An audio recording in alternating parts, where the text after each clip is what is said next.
నమస్తే, welcome to ARK talks. ప్రతి సంక్షోభము ఒక అవకాశమే అంటారు పెద్దలు. Every crisis is an opportunity అని మన visionaries prime minister Narendra Modi, మన చీఫ్ మినిస్టర్ చంద్రబాబు నాయుడు వారు తరచుగా చెప్తూనే ఉండే మాట. అలాగే మనం ఇలా ఎన్నో సంక్షోభాలను మన ప్రజలందరూ కాకపోయినా కొద్దిమంది కొన్ని వర్గాలు పూర్తి స్థాయిలో సద్వినియోగం చేసే సంఘటనలు ఎన్నో చూసాం. కరోనా సంక్షోభాన్ని, హాస్పిటల్స్, వైద్య రంగం, ఇవి ఇటీవల తలెత్తిన ఈ గల్ఫ్ యుద్ధం కారణంగా తలెత్తిన గ్యాస్ సంక్షోభాన్ని, ఎల్పిజి గ్యాస్ సిలిండర్ ఏజెన్సీలు, గ్యాస్ పైప్లైన్ కంపెనీలు, ఇండక్షన్ స్టవ్లు అమ్మేవాళ్ళు ఎంతగా క్యాష్ చేసుకున్నారో, అవకాశాన్ని ఎంతగా రెండు చేతులతో ఒడిసిపట్టుకుని తమ ఖజానాలు నింపుకున్నారో మనం ప్రత్యక్షంగా చూసాం.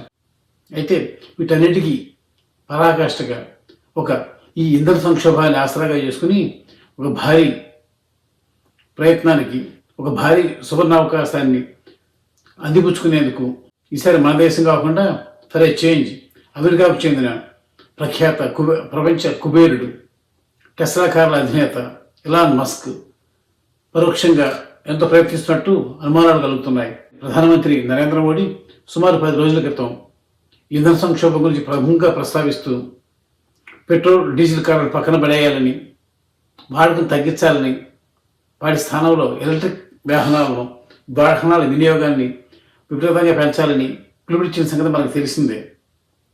కరెక్ట్గా ఇక్కడే ఈ విషయంలోనే దాన్ని నేను చెప్పినట్టుగా ఈ సంక్షోభాన్ని పూర్తి స్థాయిలో క్యాష్ చేసుకునేందుకు ఎలాన్ మస్క్ ప్రయత్నిస్తున్నాడేమో అనుమానాలు కలుగుతున్నాయి.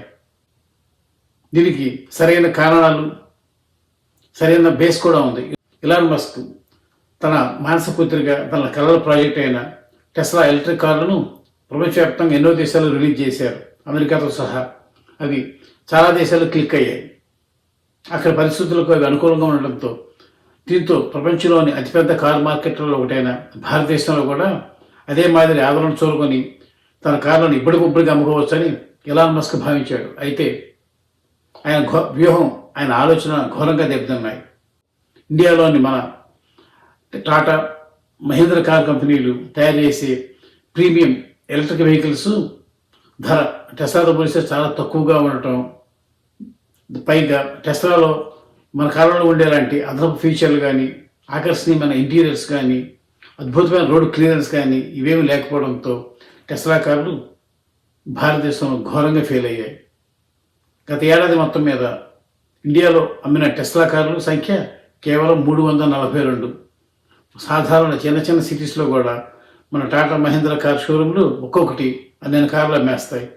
కానీ టెస్లా కారు ప్రపంచం మొత్తాన్ని, అమెరికాలో అత్యధికంగా అమ్మడే టెస్లా కారు భారతదేశంలో మాత్రం అట్టర్ ఫెయిల్యూర్. మన దేశంలో అమ్మే టెస్లా కారు మోడల్ Y, దాని ఖరీదు 61 లక్షల పైమాటే. ఈ ధరకు మన టాటా మహీంద్ర కార్ల ప్రీమియం ఎలక్ట్రిక్ వెహికల్స్ 2 వస్తాయి, అది అద్భుతమైన ఫీచర్లతో. దీంతో ఇప్పట్లో ఈ టెస్లా కార్లు, మళ్ళీ ఈ టెస్లా కార్ ప్రాజెక్ట్ ఇండియాలో రోడ్డు మీద ఎక్కే సూచనలు కానీ, దానివల్ల లాభాలు దన్నుకుందాం అనుకున్న ఆలోచన కానీ నెరవేరే అవకాశాలు ఇప్పట్లో అయితే ఏమాత్రం లేవు. అయితే ఎలాన్ మస్క్ అలా ఉరుకునే మనిషి కాదు. తిమ్మిని బమ్మిని చేసైనా, ప్రభుత్వాలను కదిలించి అయినా సరే, ఏ స్థాయిలో ఒత్తిడి తెచ్చైనా సరే తను అనుకునే సాధించే వరకు వదిలిపెట్టిన వ్యక్తి ఎలాన్ మస్క్. ఇలాంటి చరిత్ర ఉన్న ఎలాన్ మస్క్ ఇప్పుడు మన దేశం ఎదుర్కొంటున్న ఈ ఇంధన సంక్షోభాన్ని దృష్టిలో పెట్టుకుని ఆ వంకన తను తయారు చేసే ఎలక్ట్రిక్ కార్లన్నింటినీ కూడా మన దేశంలో ప్రజలు కొనపోయారు. ప్రభుత్వంతోనూ, ప్రభుత్వ యంత్రాంగాలతోనూ అన్నిటితోనూ కూడా పెద్ద ఎత్తున కొనిపించే ప్రయత్నానికి శ్రీకారం చుట్టాడేమో అనిపిస్తోంది. ఇండైరెక్ట్గా బహుశా అమెరికా ప్రభుత్వం ద్వారా మన కేంద్ర ప్రభుత్వానికి చెప్పించి ఉండొచ్చు. చూస్తూ ఉండండి, చాలా కొద్ది రోజుల్లోనే మన దేశంలో టెస్లా కార్ల అమ్మకాలు గణనీయంగా పెరుగుతాయి.